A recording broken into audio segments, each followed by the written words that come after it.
Hello, how in the world are you? Hope you're still doing great. We're going to deal with step 2 at this particular time. Came to believe that a power greater than ourselves could restore us to sanity. When I first came around and started hearing about the steps, I remember reading a book where it said, first we came, then we came to, then we came to believe. In other words, I had to come around people who had the information. That was the first start. I had to actually be around it and hear it. First I came, not necessarily believing, not necessarily understanding, actually not necessarily wanting to be there because I was forced to be there by other agencies. So first I came reluctantly, but I came. Then I came to, it sparked my interest. I started understanding some things. I actually started to believe that the people telling stories were telling the truth. I came to, I woke up. And then gradually I came to believe. But what did I come to believe in? Well, if we go back to step 1, it tells me what I really need to believe in. When we left step 1, we kind of left people laying in the middle of the floor powerless.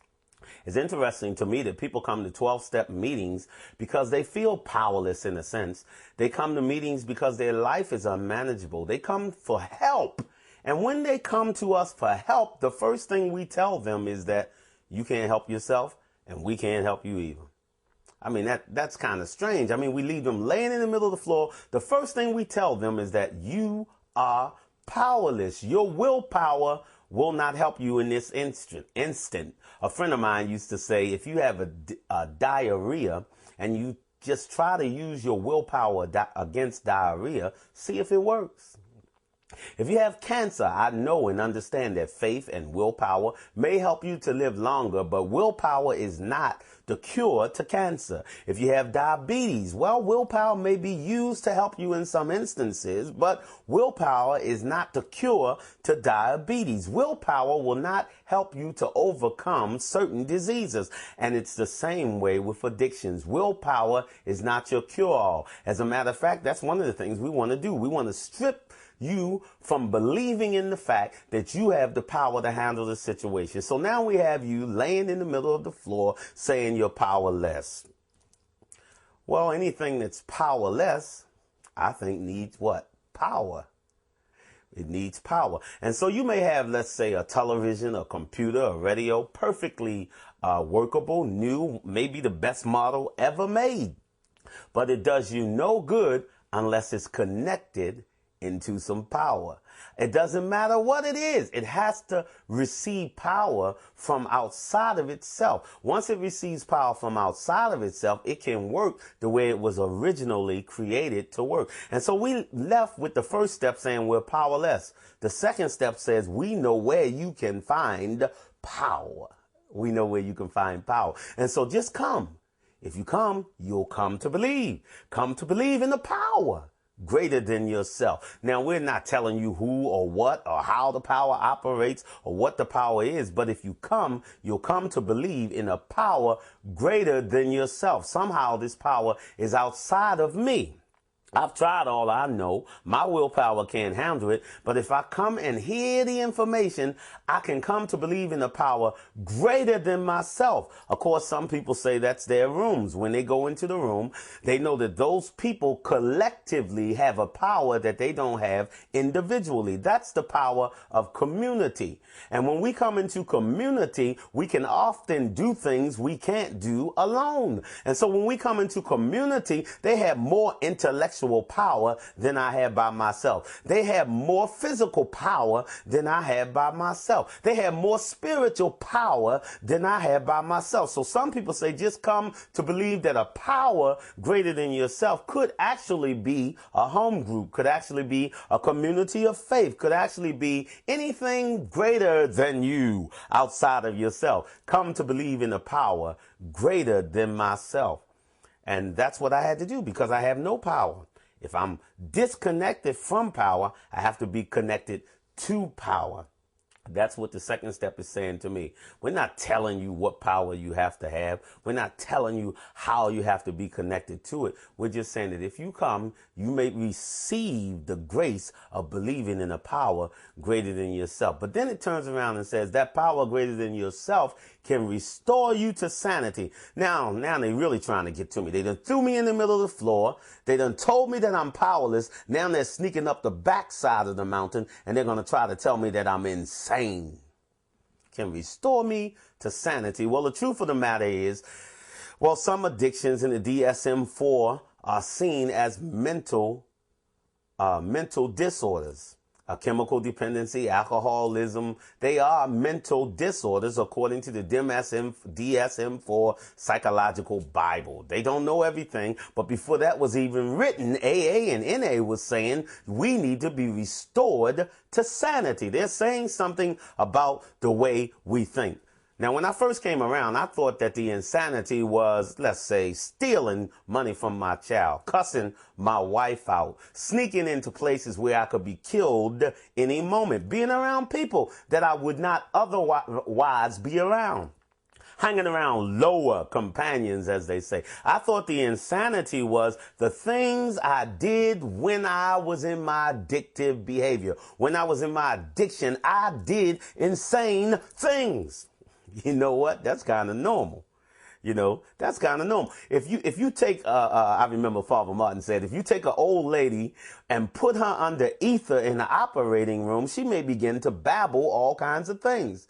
That doesn't mean she's insane. That means she has drug-affected behavior. You can take somebody that never used a certain kind of drug, and they may start to act a certain way under the influence of that drug. You may even take somebody to play the horses, and they may get excited and get elated and act a certain way while they're playing the horses. That does not mean that they're necessarily addicted to playing the horses. They may do it that day and never do it again in their life. They had a good time. You know, they're endorphins were jumping up and down or something. But that does not mean that they're insane. What do we mean when we say restore us to sanity? Well, Bill W., who helped write the steps, Bill W. wrote the steps. He was asked one time, what do you mean by insanity? And he said he meant by insanity not the things we do when we're operating in our addiction, but let's say we stop our addiction.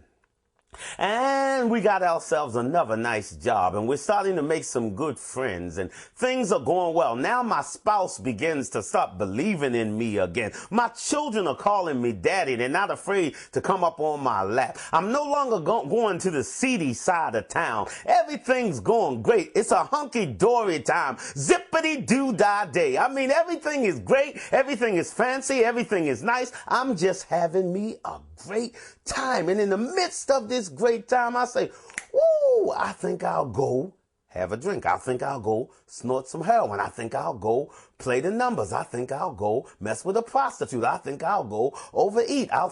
In other words, everything is fine.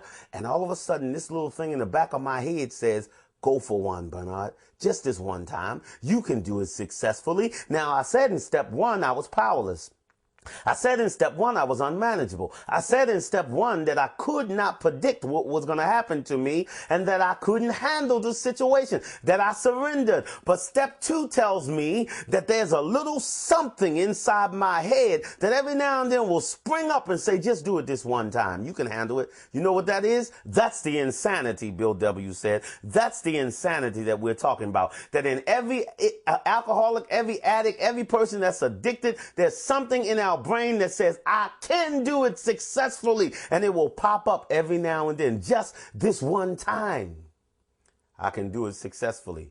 The big book of Alcoholics Anonymous says that there will come certain times where we have no effective mental defense against the next drink. It said there will come times we will not have a mental defense against it. Why? Because our mind is insane in a sense, and we don't have a mental defense against it. That's why we came to believe that a power outside of our mental defenses, greater than ourselves, could restore us to sanity.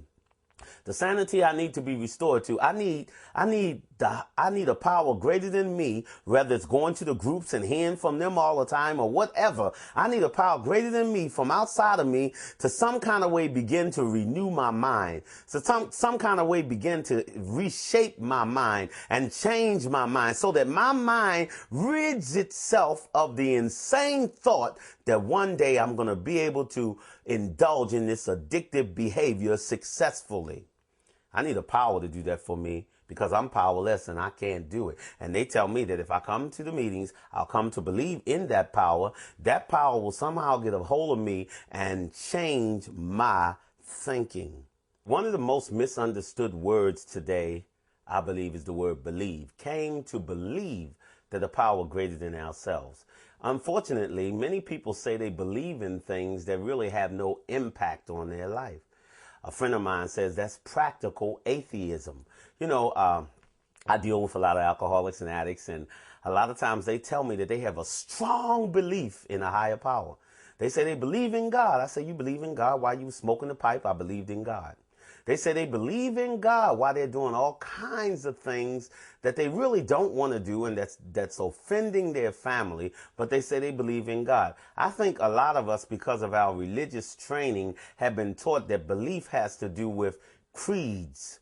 We've been taught that belief has to do with doctrine, but we haven't been taught that belief has to do with our lifestyle, where the rubber hits the road. In other words, as we heard, somebody said faith without works is dead. It's not real faith. It's not real faith. In other words, if you believe that a bear was coming at you right now, you honestly believe that you have a mental illness and a bear is coming after you, you're going to do something about it. If you believe that your spouse right now is in a hotel room with somebody else and you love your spouse and care about your spouse, you're going to try to do something about it. If you believe, you actually believe that we're going to have something like Hurricane Katrina come right now and it's coming our way, you're going to do whatever you can about it. You're not just going to say, I have a mental assent to it. It's going to force you towards action. And that's the point I'm trying to make. When we really believe something, it impacts our life. We're not into practical atheism, where we say, yeah, I believe, but it means nothing practical to me in my life. When you really believe, it forces you towards action. I came to believe. Belief to me means a reliance upon. It means to trust in. Instead of me just saying I have faith, I actually trust in this higher power to restore me to sanity. I believe that this higher power will do for me what I cannot do for myself. I am relying on it every day, one day at a time.